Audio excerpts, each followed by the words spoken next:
तीन चोर। बहुत दिनों की बात है। किसी शहर में रमन, घीसा और राका तीन चोर रहते थे। तीनों को थोड़ा थोड़ा विद्या का ज्ञान था। तीनों चोरों को विद्या का ज्ञान प्राप्त होने के कारण बहुत घमंड था। विद्या द्वारा तीनों चोर शहर में बड़े बड़े लोहे की तिजोरियों को तोड़ देते थे और बैंकों को लूट लिया करते थे। उन्होंने शहर के लोगों की नाक में दम कर रखा था। एक बार तीनों चोरों ने एक बड़े बैंक में डकैती करके सारा माल उड़ा दिया।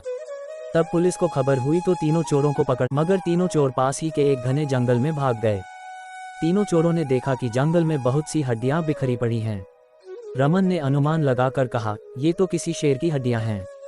मैं चाहूं तो सभी हड्डियों को अपनी विद्या के ज्ञान द्वारा जोड़ सकता हूं। घीसा को भी विद्या का घमंड था, सो वह बोला, अगर ये शेर की हड्डियां हैं तो मैं इनको अपनी विद्या द्वारा शेर की खाल तैयार कर उसमें डाल सकता हूं। रमन और घीसा की बात सुनकर राका का भी घमंड उमड़ पड़ा और उसने कहा, तुम दोनों इतना काम कर सकते हो तो मैं भी अपनी विद्या द्वारा इसमें प्राण डाल सकता हूँ। तीनों चोर अपनी विद्या का प्रयोग करने लगे। कुछ देर बाद रमन ने सारी हड्डियों को जोड़ दिया और घीसा ने शेर की हुबहू जान डाल दी। थोड़ी देर में तीनों चोर सामने एक जीवित भयानक शेर को देखकर थर थर कांपने लगे। मगर शेर के पेट में तो एक दाना नहीं था। वह भूख के मारे गरजता हुआ तीनों चोरों पर हमला कर बैठा और मारकर खा गया। शेर मस्त होकर घने जंगल की ओर चल दिया। कहानी से शिक्षा। दोस्तों, इस कहानी से हमें यही शिक्षा मिलती है कि कभी घमंड नहीं करना चाहिए।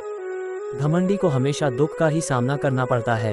यदि तीनों चोर अपनी विद्या का घमंड न करते तो उन्हें जान से हाथ न धोने पड़ते।